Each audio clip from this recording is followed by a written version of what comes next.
Hello everyone, this is your unemployed chef. I hope everybody is doing great. If not, I hope things get better for you guys. So for today's video, we'll be making Caribbean quesadillas. I've tried looking for a recipe online, and there are recipes for Caribbean quesadillas, but they're not uniquely Caribbean. They don't capture that Caribbean spirit. And they're just not Caribbean.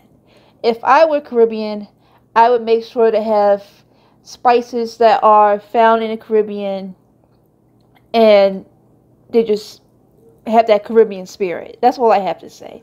And the recipes that I found didn't have any of that. So I'm going to do what I think would be a proper Caribbean quesadilla, or at least a Caribbean-inspired quesadilla. I'm going to have true Caribbean spices in this quesadilla. So let's get started. So what you're going to need is, I'm only using 2 tortillas for this, but you could scale up or down if you want. 2 flour tortillas, large tortillas. I think these are 10-inch tortillas. And you could either put your fillings in the tortilla and then take the other one and stack it on top and then cut it in 4s, or you can take it like I have it right now, put your fillings on one side, flip it over, and then you have like this moon shape. So I'm going to do the moon shape for today. Next, you're going to need any type of Caribbean marinade. Now, this is the best type of marinade that I've tried with a Caribbean flavor. This is a Caribbean mango marinade, and this has bell peppers, onions, spices, mango, and a hint of cayenne pepper. It's the West Indies. They're well known for their spices, so why not? So this has a little bit of a kick to it, but it's balanced out by the sweetness. Next, because I always like to kick it up a notch, I am using some jerk seasoning, one of the most well-known seasonings that have ever come out of the Caribbean. So this is originally from Jamaica. Now, even though this is mild, this does have a kick to it, so just be cautious. Garlic, pepper, some sour cream, a 3-cheese blend. This is not technically a typical quesadilla cheese blend. I used this one because I'm not sure exactly how it would react with my other flavors. This is actually the first time I've ever made this type of quesadilla, so I'm just trying to keep it simple for now. Some blood pressure, some butter. I made a homemade abbreviated Pico de Gallo, and it's just a mix of some chopped red, white, or yellow onions, some diced tomatoes, yellow, red, or white onions, some cilantro. Since cilantro is a devil's herb and it's absolutely disgusting, it tastes like soap to me. Apparently, I'm one of the people with a rare gene that makes me extra sensitive to some kind of chemical found in cilantro. So I hate it. So I just use a flat leaf parsley. I'm not missing out on anything.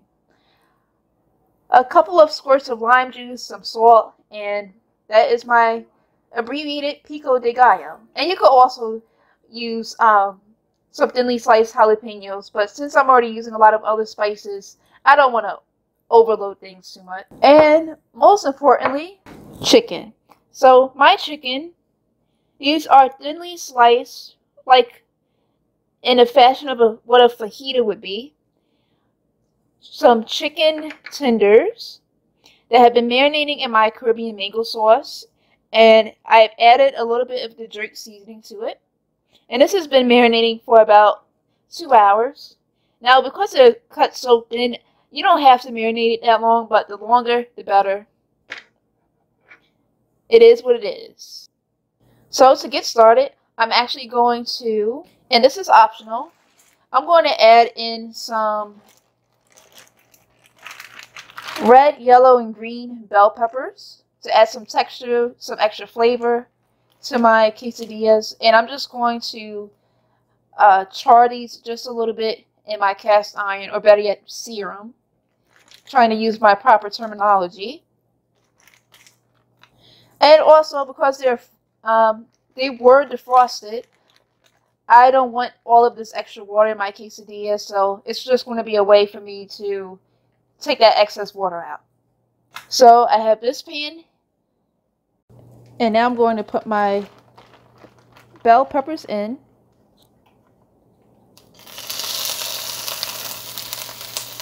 And these are wet, so it's going to splatter quite a bit. And I turn down my heat to a low-high, which is a 3.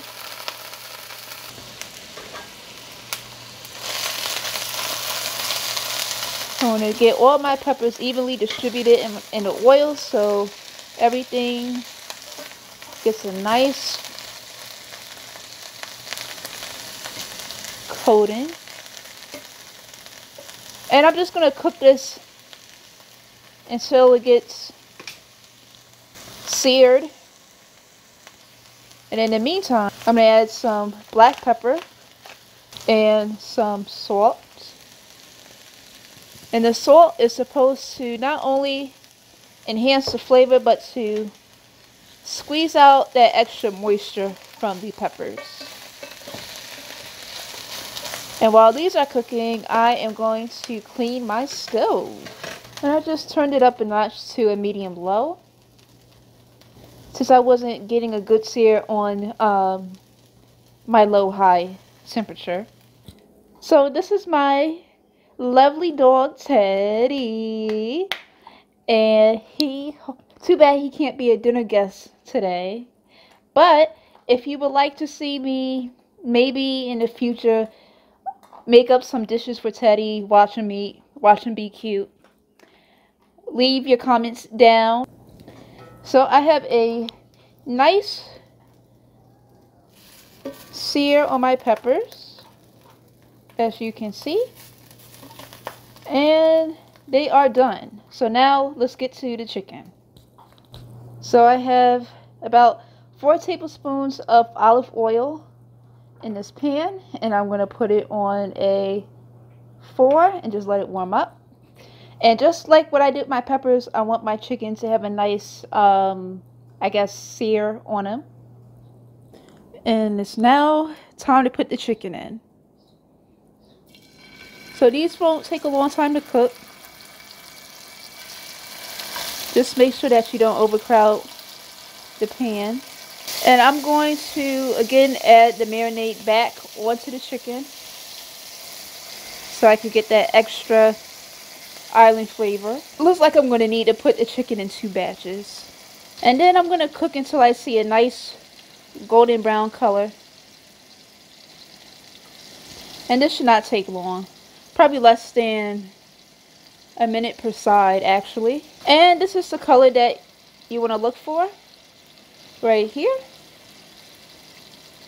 It doesn't have to be perfect all the way around. I could just smell that beautiful mango. All the flavors are just oozing out right now. Second batch of chicken is out. And now I'm going to put in my peppers and onions so I can soak up these juices. Just a little bit. I'm not trying to cook it. I'm just want to give them extra flavor. And then I'm just going to put them back into this pan.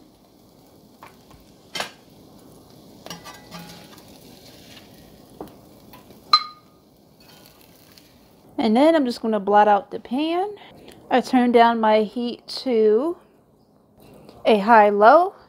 And now I'm going to put in my butter. And now here's the fun part. So make sure all your ingredients are ready. You're going to take the spotted side of the tortilla, place it down into the pan, and you're going to make sure that you only toast this for about 30 seconds. So only keep your tortilla on one side for about 30 seconds. And I place down my cheese, peppers, and chicken. And then you're going to flip the tortilla over to the other side, like so. And this is the kind of color that you want to get. Count 30 seconds and then your tortilla is done. And I just realized I forgot the sauce that I said I would put on, so we are going to try again. And make sure for this process that you move fairly quickly. You just have all your ingredients ready. So again, we're going to put down our cheese.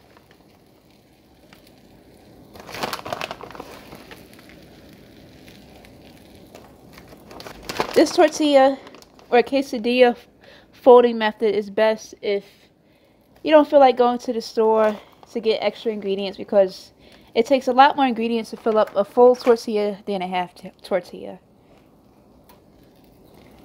So put your chicken in.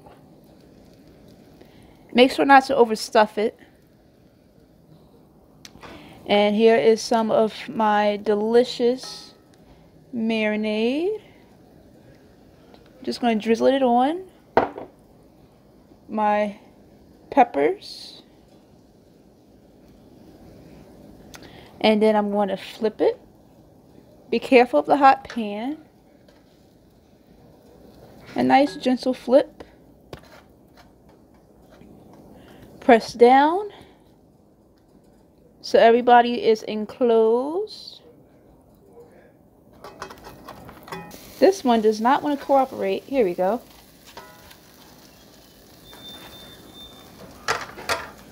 And here's my homemade Caribbean quesadilla. And remember, you've seen it on this channel first. Don't forget to like, subscribe, share, and complain. And as always, chase that yum.